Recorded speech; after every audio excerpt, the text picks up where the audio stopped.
Yeah, this is our third jam of the winter, and of Winter Jam.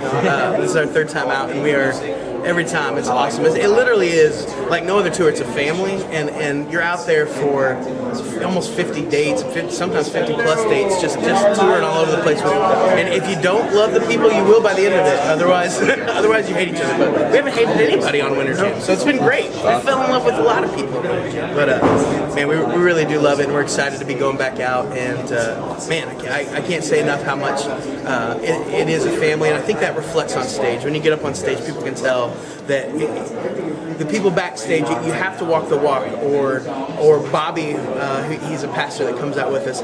He'll confront you about it if you don't. So he keeps you on your toes and keeps you grounded. So it's amazing.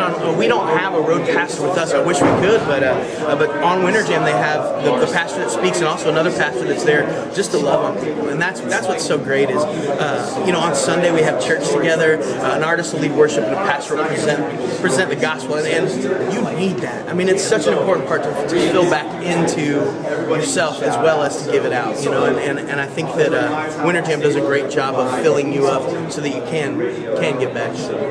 Like, we live on the road for the most part. Like, he just got off. I've just had surgery on my knee, so I've been off. But the doctor gave me the green light today to go back out. So he's ready to win. Yeah. So when you live on the road, we see, every once in a while we get to see artists that we've seen on Winter Jam or other tours or events, and so it's really refreshing. And you go and catch up and you have a good time. So it's I think that the community. At first, it takes a lot of some time and effort. Like when we were the first year we did Winter Jam, we were so we were in awe. All you do is it's just like when you haven't met somebody, you just guess like, oh, all the guys in red are jerks because they look really mean. They can't really mean. Yeah, and then you meet them, and then you cry together, and then you're like, these guys are a bunch of babies. Your career from the very beginning, how would you describe it? Was it a bootstrap effort? Was it I love the career question because I'm happy to say that I think we have a legitimate career in the sense that we started out as just two guys writing songs in a dorm room 11 years ago, and then we lived down the road. We never made any money, and we moved to Nashville, and we just love people. We love performing. We love we love songwriting, and I think all we've been doing this entire time for 11 years is really God gave us the dreams and vision and this love of people and music and all those things. All we were doing was chasing our love for that, but in actuality, you find out that you're really just chasing God because He put those visions in you. And so to ask for like career, and we're still a new band. I mean, this is our third year as a band on a major record label. But we've been doing this. We've been sleeping in people's garages, playing for 3 people, playing for 30 people, playing for 3,000 or 20,000. Yeah, I remember the night we played for 3 people. It was at a skate park.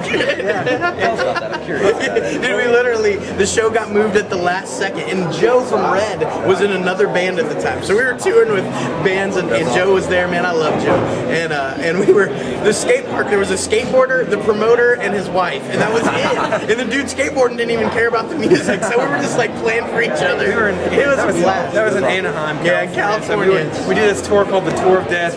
We call it. That's what we call it. Yeah, it wasn't a title. It was a tour of. It became that. Tour of if it doesn't kill you, it makes you stronger. Exactly. That's what it is. It was a tour of the death. Basically, lived off a credit card for 2 months straight. Drove across the country, played shows for, like I said, 2 people, 3 people to 20 people to a few hundred people. But that was our biggest. But we got all the way out west, and it was kind of a fulfilling of a lot of things. I always wanted to go on a road trip, so basically it felt like a college road trip meets like playing music, and sometimes people care about it.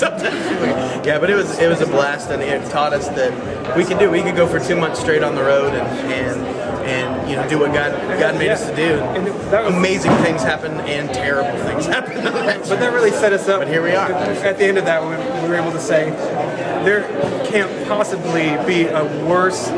Like, if going 2 months of the Tour of Death, there can't be a worse experience for us to learn from living on the road, because that's what we've been doing for the last 3 years. It's never been worse than it was then. So it's been, praise God. It keeps getting better. So yeah. just enjoy the time you have to breathe. And now we're on Winter Jam. It's so awesome. Bringing it back around. Holy cow. It's a lot better than Tour of Death.